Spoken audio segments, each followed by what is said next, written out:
evening. Thank you very much for joining us here on Mirror Now. This is Urban Debate and I'm Heena Gambhir.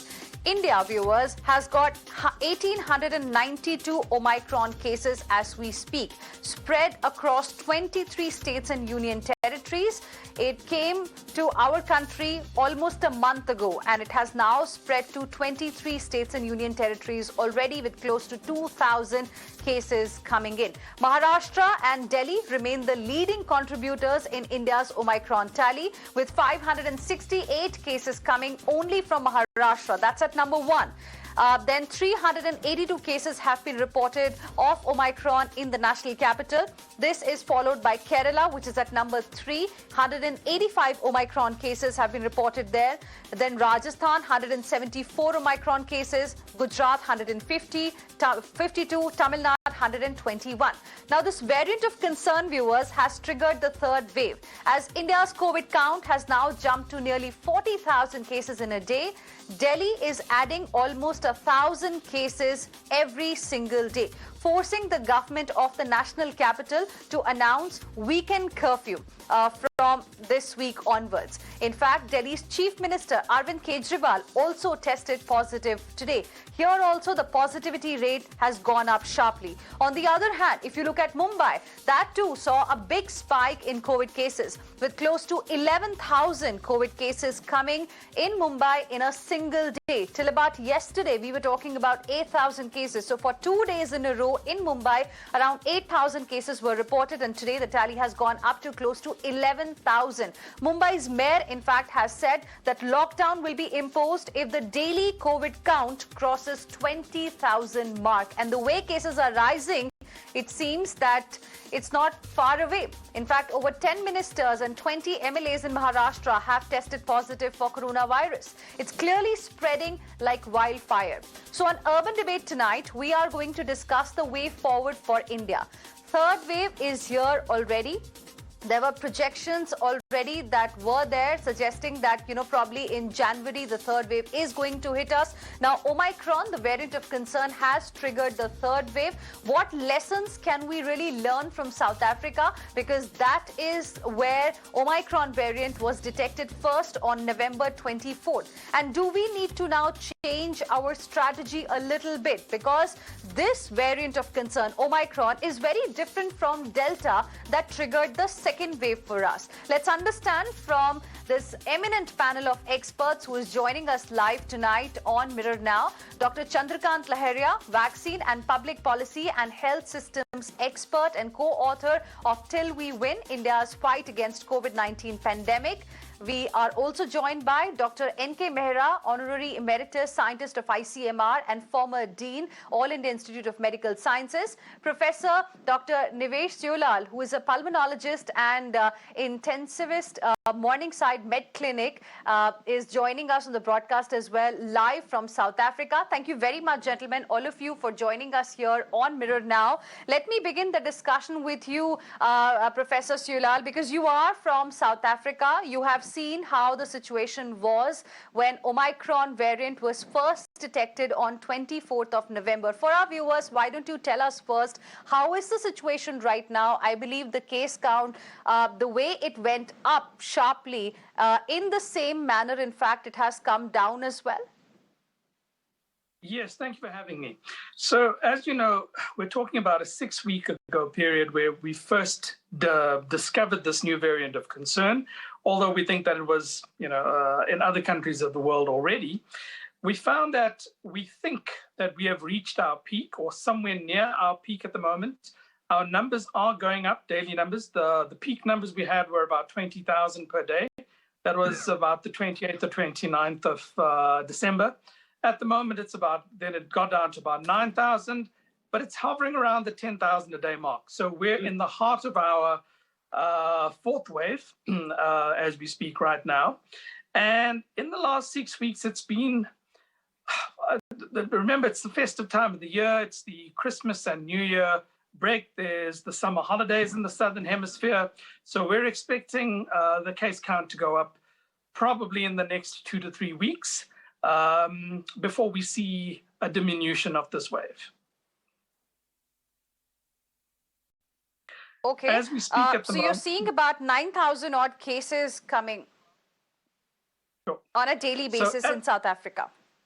So at the moment, so it's about 9 to 10,000 cases, up to about 20,000 from last week, and the number fluctuates, and it's probably in that 15,000 mark that we're looking at on average. Now, the difference between right now and the Delta wave, and remember, we're only 6 weeks in, so it's difficult at this early stage to make sweeping predictions. But what we've seen, and this has been seen in the UK and in the US as well, is that the number of hospitalizations seem to be less, or the severity of illness seems to be slightly less. Now, what that means and whether that remains to be seen, we shall find out in due course. But as we speak, it looks like the rates of hospitalizations are less, especially in the vaccinated population. So at the moment, we still have hospitalizations. We have about 9 to 10,000 patients in hospitals around the country. We have about 1,000 patients who are being ventilated across the country. And these are less than the last Delta variant wave that we had. But as we said, it's early days and it's still in the first 6 weeks. What we are seeing is that patients who get ill, there seems to be an early phase of what we call the viremic phase. So patients get very, very ill with fevers and they feel very sick. And then they tend to get better. And we're finding that 3 to 4 weeks later, we're finding patients who are the older patients, perhaps they have other illnesses and comorbidities, who are presenting to hospital at that point with severe illness. So that's what we're seeing at the moment. Okay.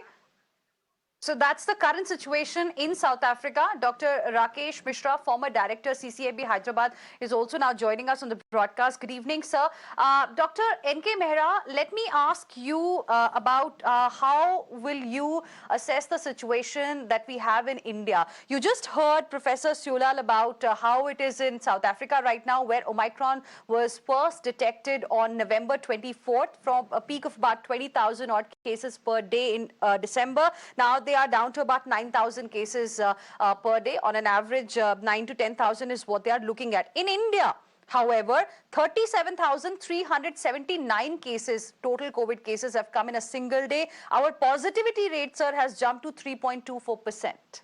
Absolutely right. And this is what we had expected as well when Omicron knocked our doors. As you can see, yesterday we had a total of 33,750 infections, and today it is jumping. And I'm sure tomorrow it will be more. And I have seen a lot of people getting infected very fast. But the point is that we seem to be following almost the same pattern that South Africa has followed. That the number of infections will grow, and I'm sure they're going to grow very, very fast. But, in South Africa also, the wave was very narrow. It went up very fast and it came down as well, as you heard from the Dr. Sulal. And that is probably going to be the case for us as well. It is a very infectious variant. Therefore, the number of infections will really grow up and up.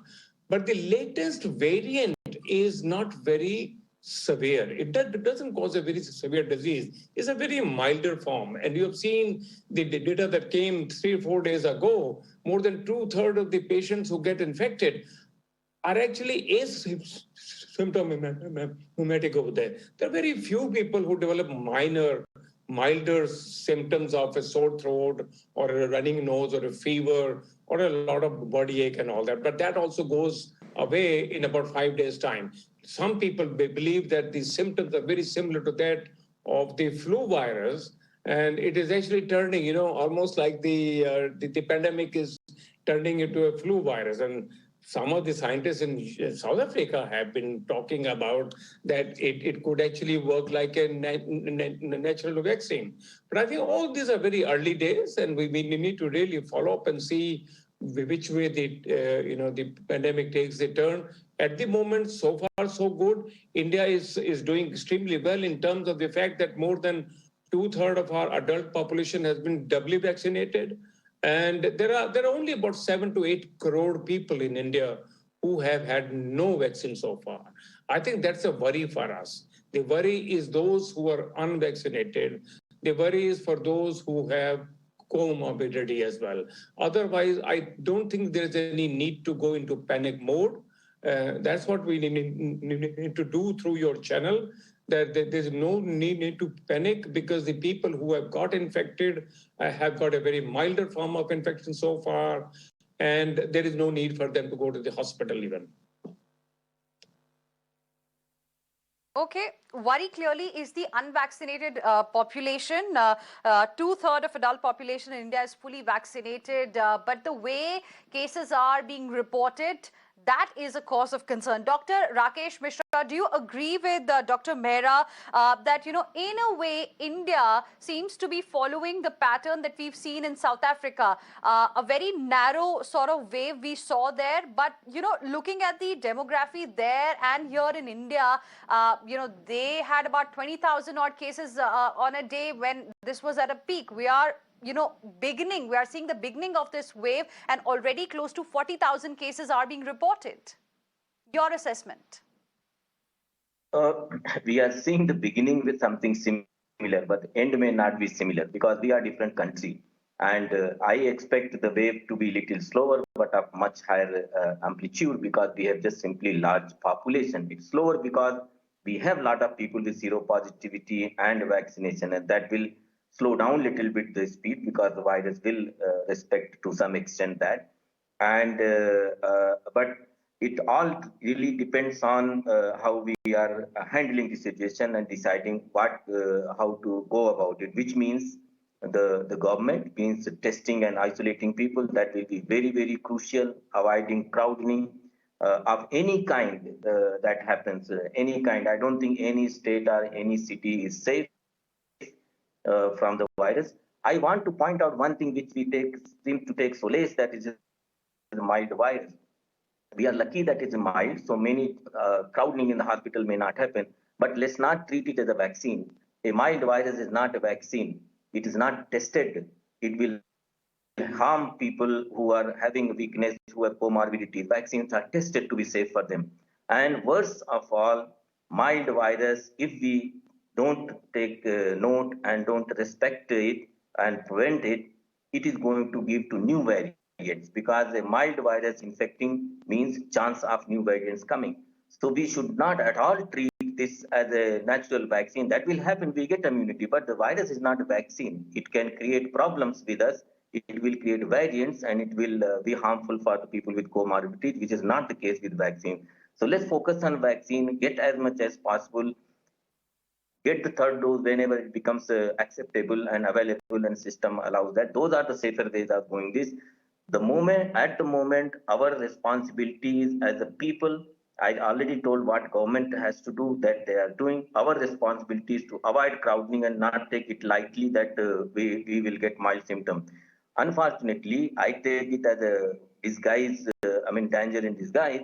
Most of us who will get infection will be asymptomatic. So unknowingly, innocently, we will be spreading and helping the virus. And one day, a bad variant may emerge from there and trouble us again. So task is cut very clear. Be safe. Don't allow the virus to play with us. And system is much more robust than what it was. And hopefully we will have a less painful third wave. And we try to slow down the rise of the cases so that the wave is more blunt and not very sharp. That will help everybody. That will help the system, and that will help people as well. And I agree, there's no need to panic, because we know what to do. Instead of panicking and gossiping about it, let's do what we can do, which is to avoid the virus, prevent it from spreading, create as many roadblocks for the virus as possible, and we have our strength, as I said, for vaccine and seropositivity of such a high degree that will help. But we cannot depend and relax that is mild one. So, of course, even though the severity of the disease is not very high, rate of hospitalization so far has been lower, we cannot take it lightly. That's the word that has come from Dr. Rakesh Mishra as well. Now, Dr. Chandrakant Laheria, in fact, the World Health Organization has also said that more evidence seems to be emerging that Omicron variant is affecting the upper respiratory tract, causing milder symptoms than previous variants. Do you think that this should then call for a change in our strategy, how we approach this variant?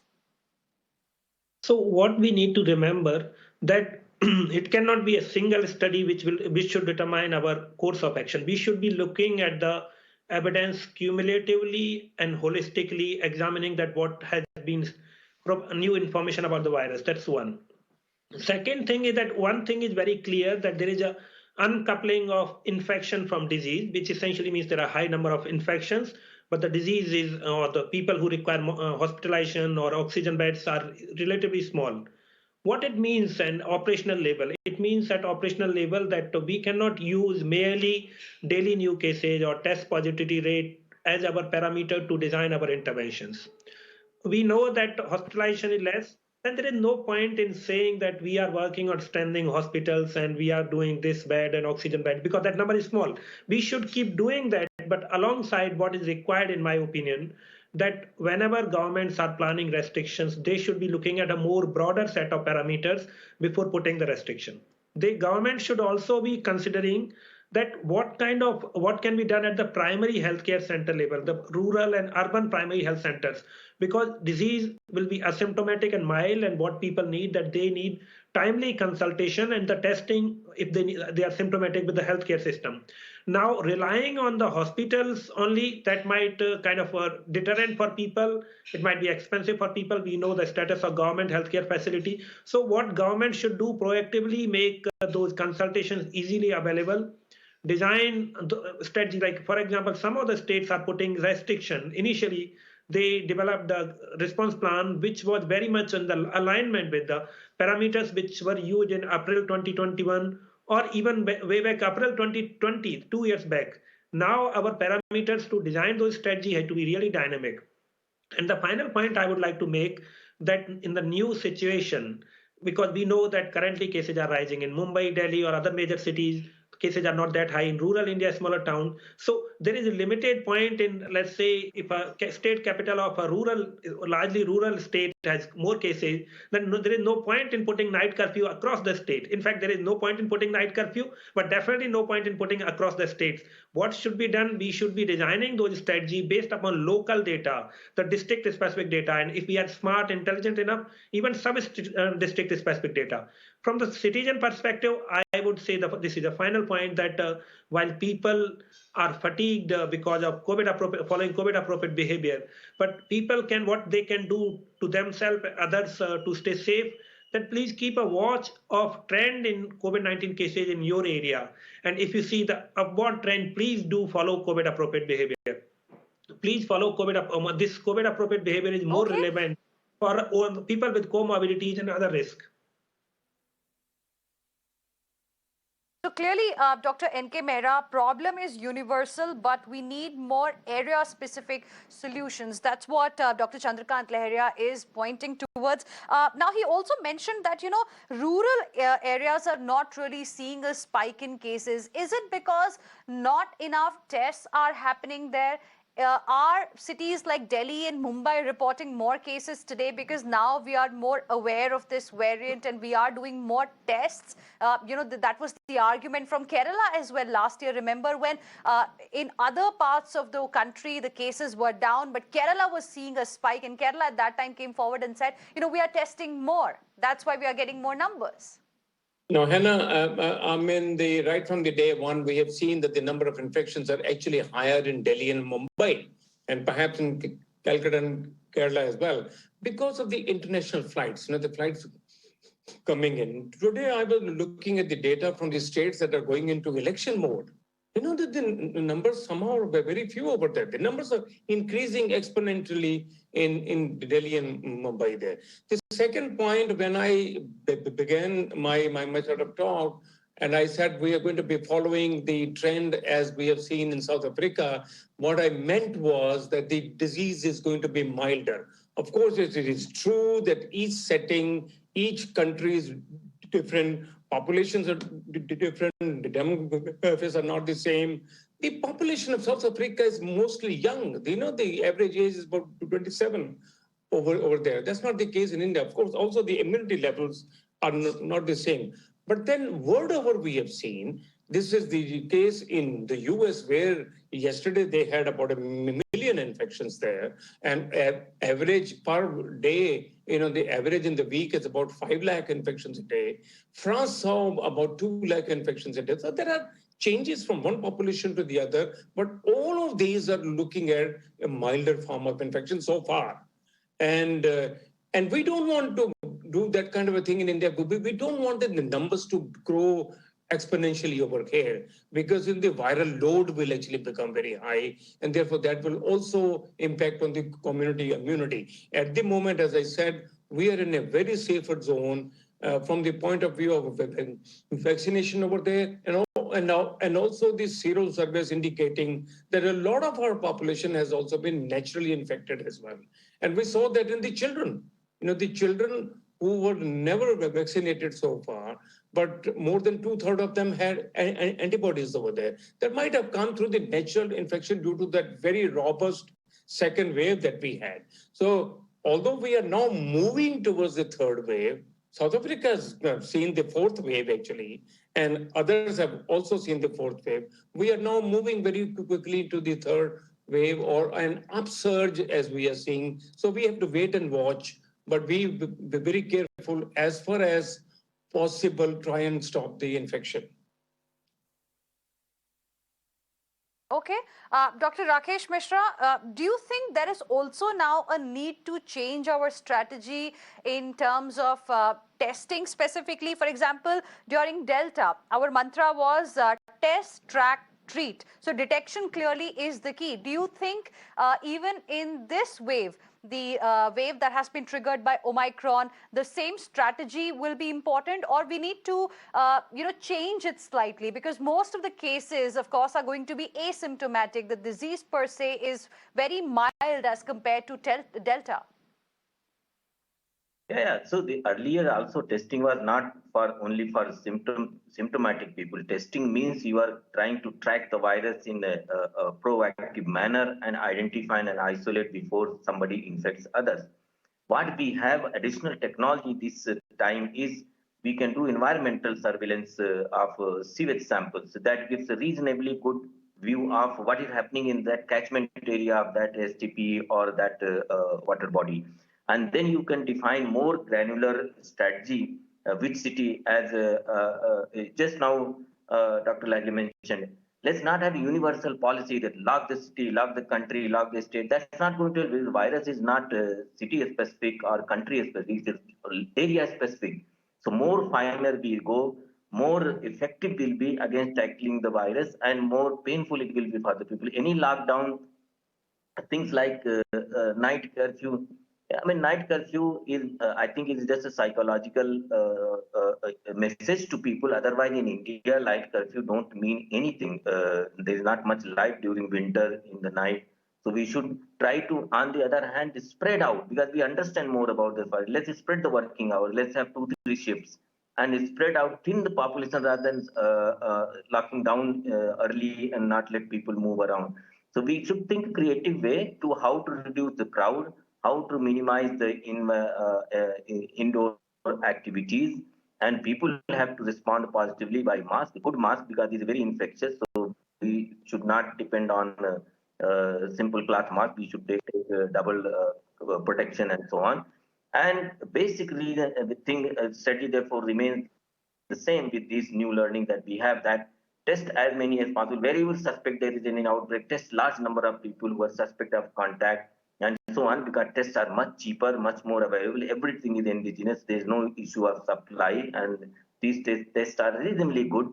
So if we keep doing it in an extensive way, number will increase. That is not a problem. I don't think we should worry so much about the number, because we know number will increase. Whether you open your eyes and see, or you don't close your eyes and don't see and celebrate. This choice is ours.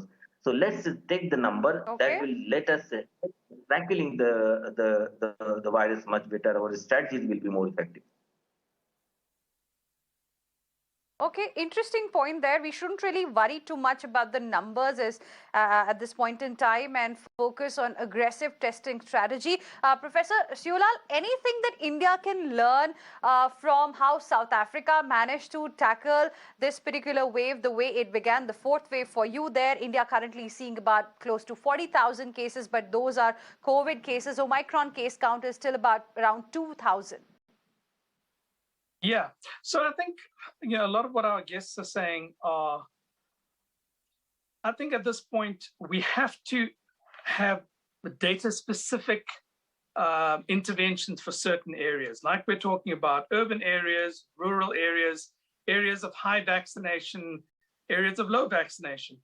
In South Africa at the moment, we have, unfortunately, only about 25% of the population fully vaccinated. Yes, it's a younger population, but that's a very small number. Now, what's been shown already is that, especially with the mRNA vaccine that we've had with the double dose, the new Omicron variant from data that we've had from about a month ago showed that the efficacy drops to about 70% for hospitalizations. Now, remember, this was a very small subset of a big national managed care organization. So we're talking about 150,000 cases that we're talking about. And it's to sort of use it as a surrogate marker as to what the Omicron is doing. So if we're saying that a double vaccinated person has a 70% efficacy of that vaccine, it actually means that you still have protection against severe illness. So that's the case for booster vaccines, which I think all of us would agree is the way to go, and expanding the vaccine program. In fact, at the moment, we've just gone through the Christmas and New Year break, and in fact, our nighttime curfews have actually been dropped in the last week, just before that, because as we said, our scientists have basically also agreed that, and at this point, I think the idea at the beginning with all the curfews and all the lockdowns was to try and slow down the spike in numbers, to try and protect the healthcare system. But as we're saying, if, and this is a big if, and we hope that this is a slightly less severe variant, there'll be less pressure on the healthcare system so that we don't need to have those mitigation measures in place for various other social reasons as well, in terms of the economy being open and so on. So at the moment, we actually have done away with our nighttime curfews. We still have some restrictions in terms of the numbers of people at gatherings, in terms of weddings and funerals and restaurants and things like that. And we're talking about COVID appropriate behavior. And that, I think, is something that we're all going to have to learn to live with for the foreseeable future. I don't think that's something that's going to go away when the next wave goes away, or certainly for the next year or two, depending on what projections there are. So at the moment, we've actually reduced the number of curfews that we've had. We're also considering, and this is not being put into practice yet, there is a thought that the incubation periods and the periods of infectivity mean that we should be able to break down or bring down the quarantine duration from 10 days, perhaps to 7 days, and some cases down to 5 days, depending if people are vaccinated. What we've seen at the moment is that with all the positive cases and people being off work and in quarantine, we have a strain on the healthcare system because we just don't have enough staff available. So every time someone tests positive and you have to send them off, the healthcare system is taking strain because we actually have people who aren't severely ill, thankfully. And at this point, thankfully, they're not presenting to be in hospital, but they're just not at work and not contributing. So essential services are being drained in that regard. As I said, that's still a very debatable sort of point, but we may very well reduce the incubation period, the duration of quarantine. That's a very important point that you're raising. In fact, that's something that Mumbai is considering too. Dr. Chandrakant Laharia, will you like to respond to this aspect? Can India now consider reducing the quarantine period, like he suggested, Professor Sriwala suggested, from 10 to 7 to even 5, if the disease is not as severe as it was during the Delta variant? So I think such decisions are major decision, and they should be based upon local data, and whatever evidence are available from outside should be informing the decision, but we should also be collecting data and seeing how the patients in a particular setting are behaving, because we need to remember that how disease unfold is a lot dependent upon whether person is vaccinated, whether person has a past infection, and or whether person had a past infection and then vaccinated. So in all those situations, it is very much likely to work very differently. So if that such data is available and there is a global discourse, it is something which is worth considering. But in my opinion, it will be a little too early to conclude or jump on the conclusion at right now. Dr. N.K. Mehra, what is your opinion? Do you think we can consider doing it? Reducing the quarantine period? Yeah, or isolation period? I think the focus should be on effective home isolation, since the recovery time for the latest variant is much faster. It actually recovers in about 5 days or so. I think the symptoms are very similar to the flu virus, and in about 5 days time, they sort of cure, or the symptoms go down. Unlike the Delta time, where the whole thing was about 2 weeks, the first week was a viremic phase, and the second week was really the inflammatory phase. Now that period has come down, so therefore I think there is a case in terms of decreasing the quarantine time. But one particular point I want to really highlight once again, that when you look at the data around the world, one sees that the patients who are in the hospital due to Omicron, or some of them are in the ICU, are those who are unvaccinated. And I think the message must go from here that people who have not taken even a single dose, and there are about 7 to 8 crores of adults, even now in India, who have not been vaccinated at all. And there are about 22 or 23 crores who still have to take their second dose. I think the message has to be very clear that if you want to be saved from the Omicron, saved from getting hospitalization or severe disease, you must go for the vaccination. Okay. Dr. Rakesh Mishra, on the issue of quarantine, your opinion? So I agree that it should be data-based, and we shouldn't take chance, because we should not, as I was emphasizing, don't take it for granted that it's mild and so on, because you can still be spreading the virus. So these are things that can be quickly done if we follow up the patients. And I agree that there will be stress on the healthcare system. Anybody tests positive, although they are asymptomatic, that they are off for 2 weeks. So that is a problem. But this should be done on the basis of data. It is not based on the feeling or the pressure on the system, because that might backfire. So we should analyze. There are records, I guess, now 2-3 weeks have passed since Omicron has come. Particularly, we know the people who have had Omicron. So please remember that in many places, most of the infection are still Delta. If this wave is not totally Omicron, so let's not assume that everything is Omicron and start taking decision based on that everything is Omicron. Here, there are many places, if you see the data, when whatever sequencing is being done, except in few places, most of the time still Delta is dominating. So that will be little too early to take such decision where the multiple variants are around, and one may be doing okay for shorter quarantine, but it will be risky at this moment. Okay. Dr. Rakesh Mishra, on the issue of quarantine, your opinion? Yeah, I think the focus should be on effective home isolation, since the recovery time for the latest variant is much faster. I think the message must go from here that if you want to be saved from the Omicron, saved from getting hospitalization or severe disease, you must go for the vaccination. Okay. Okay. Professor Siulal, now I also want to understand from you if there are any kind of long-term side effects of this Omicron variant that you would have observed in South Africa among the patients, even though the patients are recovering faster as compared to the Delta variant. Is there any long-term symptom or side effect that you have noticed among patients there? Okay, I think the first thing to realize is that it's really been only 6 weeks that this has been, a variant of concern. And in fact, we still don't know what the long-term data is going to be in terms of long-term side effects, as we do with the Alpha, the Beta, and even the Delta for now. So the first thing that I would sort of stress is that, and I'll just give you a little bit of local experience in the ICU that I run. I mean, I practice as an intensivist daily. In fact, the 30% of patients that we have who are unvaccinated are behaving exactly like the Delta variant. ARDS, multi-organ failure, pneumonia, on ventilators, critically ill.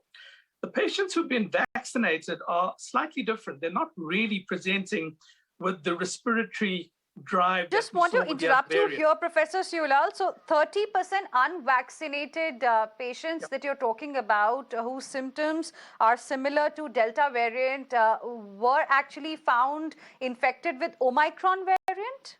Yep. Yes.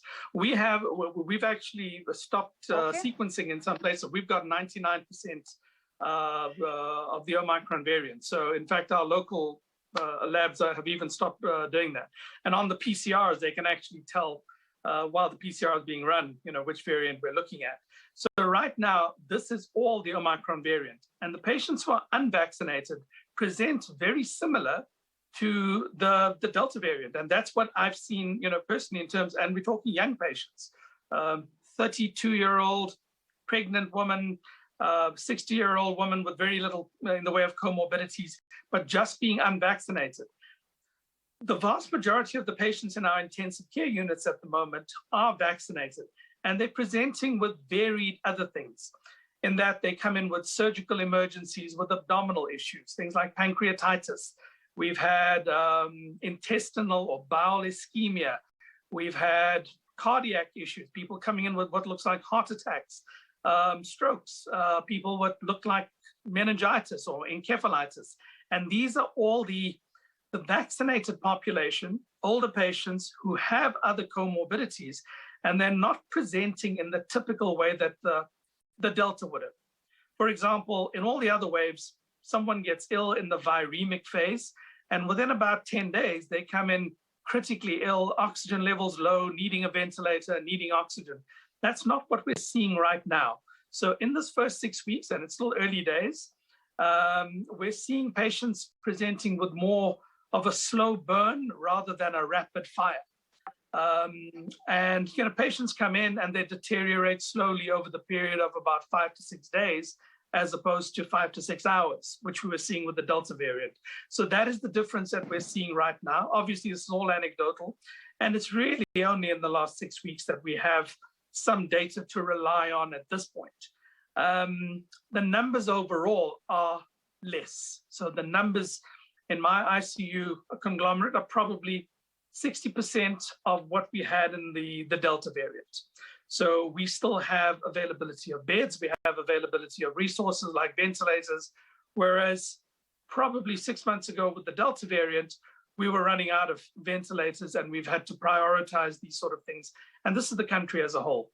So at the moment, there's less pressure on the system because of that higher acuity that's required in terms of the patients that are getting ill. So what we're saying is that the patients are still getting ill. They're still the older population, even if they're vaccinated, if they have comorbidities, they are going to get ill and they are going to pass away. The numbers are going to be far less, but that is not, as we're saying, it's still early days and we shouldn't be taking this completely lightly, which we've seen some people do already, because unfortunately, the narrative right now that is going around in some places that, well, if this is nothing more than a common cold, you don't really need any sort of quarantines, you don't need any sort of lockdowns, you can go about your business. And I think that may be a mistake because the younger patients, especially the vaccinated younger patients, are not going to be symptomatic in the large, in the large majority. But unfortunately, those patients are going to pass it on to grandmother, grandfather, the elderly patients around. And that is always going to be the concern. And the concern is that even with the numbers that are going up, a smaller proportion of a bigger number is still a very big number, unfortunately. And that's the danger that we're hoping to avoid. Dr. Chandrakant.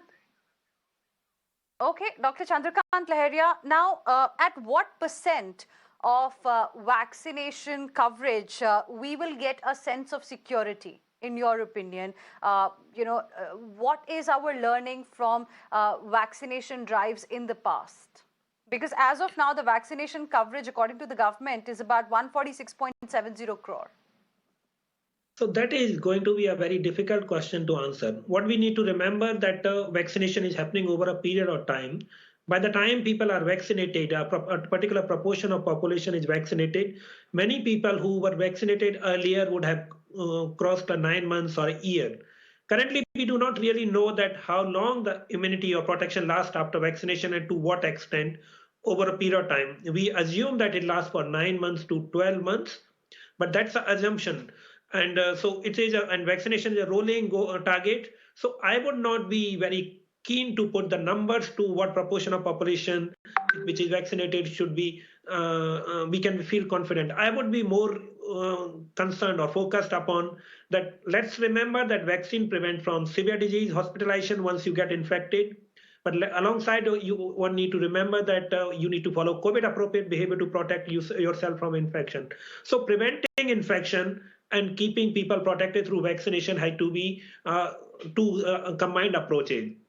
Of course, we are focused upon what should be the So number. are you trying to say that, so Dr. Laharia, are you then trying to say that those who were vaccinated more than about 8 or 9 months ago probably would have lost their shield and they should be given the booster shots maybe on priority? So what we need to remember that SARS-CoV-2 is a respiratory illness. And in respiratory illnesses, immunity with the time decline, and some of the vaccines which are used against respiratory viruses over a period of time require another shot. We do not really know in the current phase of pandemic that what would be that period of time, considering there are many variables or confounders, such as natural infection followed by 2 vaccine shot, how long the immunity can last in comparison of those individuals who were not exposed and then received vaccine. So there are many confounders, but it is given that a small section of population would require repeated booster. Now that gap could be 12 months, 18 months, 24 months, or any different combination. We really do not know, but it is given that people, especially subset of people, would require another shot to maintain that immune status, if not all people. Okay, Dr. N.K. Mehra, your view? Well, the expert group has already identified, there are people like more than 60 years of age or so, because in old age, there is something called immunosenescence. The immune system tends to go down. And people who have been vaccinated for 9 months earlier, these are frontline workers or the healthcare workers, they would qualify for the third dose or what we call the additional dose very, very soon. You remember that the vaccination began on 16th of January 2021, and in about a few days' time, we will finish about a year of that. So the additional dose will definitely be required for a certain group of people. The antibody levels definitely go down because the antibodies are not formed by the B cells. The B cells turn into plasma cells. The plasma cells also senesce after about 4 to 6 months of time. So therefore, the antibody levels will go down. If antibody is the only indicator of immunity, that may not be true because there is also a very robust T cell immunity as well. The cell-mediated immunity, there are all kinds of memory cells formed, the CD4, the CD8 and all that. And they remain for a very long time, actually. So there's nothing to worry about in terms of the vaccination of the third dose. The third dose will definitely come. It has already been started. As you can see, that the government of India has already taken a view that 60 plus and those with comorbidities, they will be given the third dose beginning 10th of January. There is also a point that has to be talked about, whether the third dose has to be of the same vaccine or a mix and match. We were still looking for the data to come from the CMC Bangalore, who have been studying mixing and matching actually the vaccine and Covishield. Similarly, the Serum Institute of India is actually doing a study on the Covishield and the new sort of vaccine, the Covovax as well. So I think in about 2 to 3 weeks' time, some of this data will come, and there are already groups identified who are the ones who qualify first to go for the third dose. The third dose will definitely be required, and I'm sure by April or May you will see a lot more third doses given. Okay, Dr. Rakesh Mishra, now 2 questions for you. Then what really happened to that utopian herd immunity concept that we all were banking on till about last year? And also, do you think probably there needs to be some kind of a ceiling or period that needs to be set so that people who were vaccinated, say in January last year when the program began, or in February or March should be eligible for another dose? So many experts have been saying that herd immunity doesn't apply to this virus. There are different kinds of views, and herd means we are so dynamic and moving population across the world that there is nothing called herd. The whole planet has to be considered as a herd, and if we reach that, then we can talk something of that sort. That is one thing. And second thing is, see, it was not for nothing that vaccines were taking 6 years, 8 years, or more time to come. When they come, we know all this, what questions people are asking right now, whether you need third dose. Maybe this vaccine requires 3 doses, and third is not a booster. This is a normal course of the vaccine. We do not know anything. If you ask about these vaccines for more than 1 year or 1.5 year period, simply not known because they have not seen that time. All those things we are learning. 2 things we know, that these vaccines are safe, and second, that they protect us from the severity of disease. And that's pretty good. Already, I will consider that we are very, very lucky to have so many options with these 2 things. Anything else needs to be analyzed, studied carefully, and then decisions taken. Right now, of course, another dose is safe, but whether we need it, which matching and mixing, and if we had natural infection, how does it play out? See, we simply don't have that information, and there are several studies that are on the way. So vaccines are safe, and we can. Our aim should be to vaccinate a large number of people at very fast speed. If we are slow, then also we lose the total benefit. And try to reach as many people on the planet as possible, because another variant virus is not there to kill, virus is there to spread. The symptoms and killing come as a bonus in the virus, and that's bad luck for us. But otherwise, the selection pressure in the virus as the evolutionary process is more infectivity, evade the immune system, and break through the vaccine. This is why the virus will keep trying all the time. And our job is to prevent the spread of the virus, and that will slow down or put a break to this tendency of the virus. So we know actually it's all very cut out, and no vaccine can be permanent for this kind of thing. We have to keep playing with this. How many doses and what period, that only studies will tell. Right now, it is just guesswork. Okay. Now, I also want to ask you, gentlemen, about this new variant that is now being talked about. Let's begin with Professor Siulal. The new variant IHU B1640.2, about 12 cases have been reported in southern France. Are you seeing the presence in South Africa too? Anything that you can share with our viewers about this new variant, which is being monitored by WHO? Unfortunately, fortunately, we're not responsible in South Africa for all the new variants that are coming out on the planet right now. So as we speak at the moment, all we're seeing in our wave is the Omicron variant. So we're seeing nothing else. Literally, it's 99.6% of the Omicron variant. But we need to give the credit, Dr. Mishra, to South Africa, because it was very honest in telling the world about this new variant of concern and also preparing preparing the world for this new highly transmissible variant, isn't it? I have no really words really to praise the courage and honesty and transparency of the system which shared this information so fast. And unfortunately, the whole world responded in the worst possible manner of putting a travel ban and not rewarding, knowing well that you cannot stop the virus from spreading, and no particular country is culprit of generating a variant. If anything, we are all culprit of it because we are not vaccinating enough number of people when there is an option and there is a possibility available. So we should take a lesson from South Africa that we should be transparent, announce whenever you notice anything. And going back to this IHU, I think this is going to happen. More variant will emerge if there is so much of infection. That's why I'm saying that mild virus is a not only always blessing in disguise. It may be a blessing in a danger in disguise. But the variants will come. But whether this one is more dangerous, all those things, one needs to know. 12 is too small a case, and one has to watch if it is really a variant of concern or just some aberrant thing happened, and in some party these all guys were together, and any virus will infect, but only when it is infecting more than others will become a matter of concern, and we have to wait for maybe a week or so to see if it is spreading.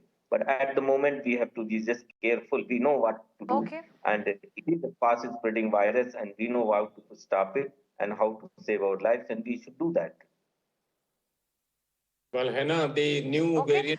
Dr. Mehra, any thoughts on the new threat? New variant that you're talking about from France can actually be called at the moment as a variant of interest or a variant under investigation there. It's not yet a variant of concern. But yes, sure, I would also like to join others in thanking the South African scientists, Dr. Angelique Coetzee, who actually first time showed this, even though the first case of Omicron, I think, was from Botswana on November 9, but they could not do the sequencing. The sequencing was actually done by South Africans on November 24, and therefore it was described by WHO 2 days after as the variant of concern there. So all thanks to the South African scientists who have done extremely well in bringing out this new variant actually, and we are very sure that not all the new variants of concern will originate from South Africa. They could originate from anywhere else, but we have to be watchful. And I think the message from your show, Heena, has to be for people those who have not been vaccinated so far, they must get the vaccine. They should not wait any longer. Absolutely. Vaccine is the only shield that we have at this point in time after the mask that you need to wear every time you step out of your home. So these are the two weapons right now that we have to fight Omicron and this COVID third wave as well. Dr. Chandrakant Laheria, anything that you would like to add on this new variant? As of now, clearly it's not a variant of concern. It's still being monitored. But scientists have said that this has more number of mutations if you compare it with Omicron. What does that mean? I think that is a standard process that WHO, whenever a new variant is reported from any setting, it is put under variant under observation. And there are many such variants which are put in this list, but then downgraded or removed. And a few have upgraded to variants of interest and variants of concern. So this is a standard process.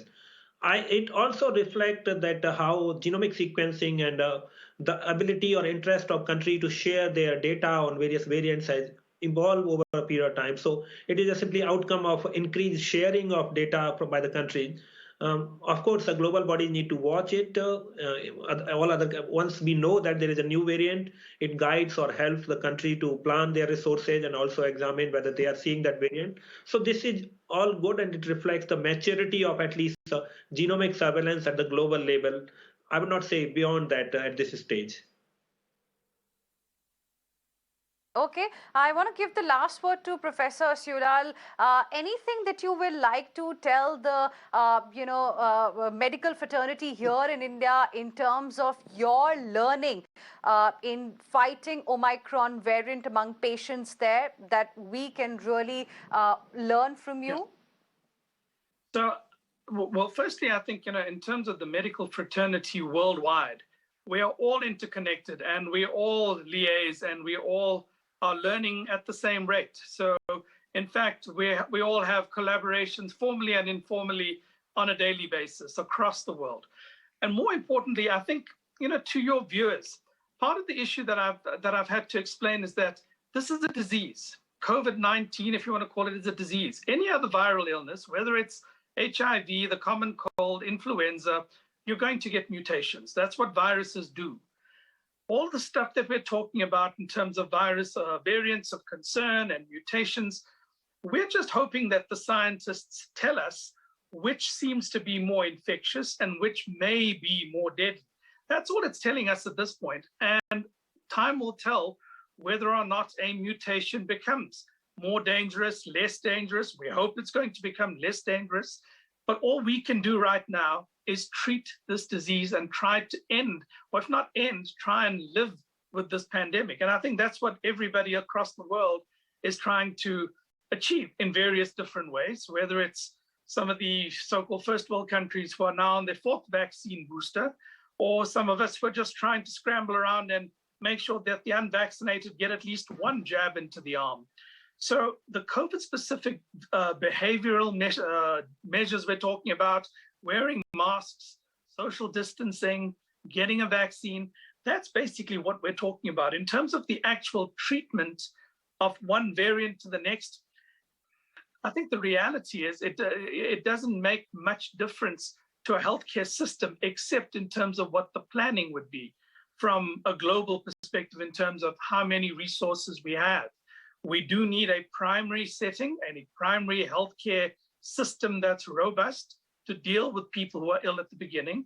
And you're going to need a higher level or a tertiary level system that can deal with things like intensive care problems.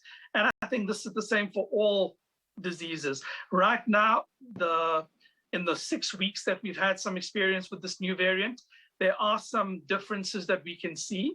But the reality is, for the patient who ends up in hospital and the patient who ends up in an intensive care unit, or for that matter, a patient who ends up on a ventilator, the treatment is still fairly standard in terms of what we would give to a patient with the Delta variant or the Alpha variant or the Beta variant. We've learned a few things over the last year in terms of things like corticosteroids and various measures that we would use with certain biologic agents. But the treatments themselves, of course, they're in evolution. There are a few new antiviral drugs that are not really available outside a few of the major first world centers at this point, but seem to be promising. And these are things that we were hoping that in the coming year will be available to us. But right now, the standard of therapy is the same as we would have had before. And the public health response that we are trying all over the place to try and implement is to reduce the numbers of infections. The fewer infections we have, the fewer tragedies. It doesn't really make a difference when we're saying something's a milder disease, don't worry about it, when someone's family members are being lost every day. And we tend to become blasé about, well, the numbers are less, but I think we have to realize that when there are deaths every day, we're all doctors here. Every single death is a death that hangs heavy on our hearts. Absolutely. And even though, Omicron variant is looking milder, we cannot take it lightly. That's the message coming. We have our shield as vaccine and second weapon as the mask, and ensure that you have it on whenever you step out of your homes. Clear message. Thank you very much, all of you gentlemen, for joining us here on Urban Debate and helping us understand this new variant of concern, Omicron. Do not panic, but be alert when you step out of your homes. Ensure you have the mask on and you are maintaining social distancing. That's the key as of now to fight this Omicron threat. Slipping into a very, very short break right now. There's lots lined up for you on the other side as well. At 9 p.m. on Urban Debate, we are focusing on India's job crisis. Stay with us.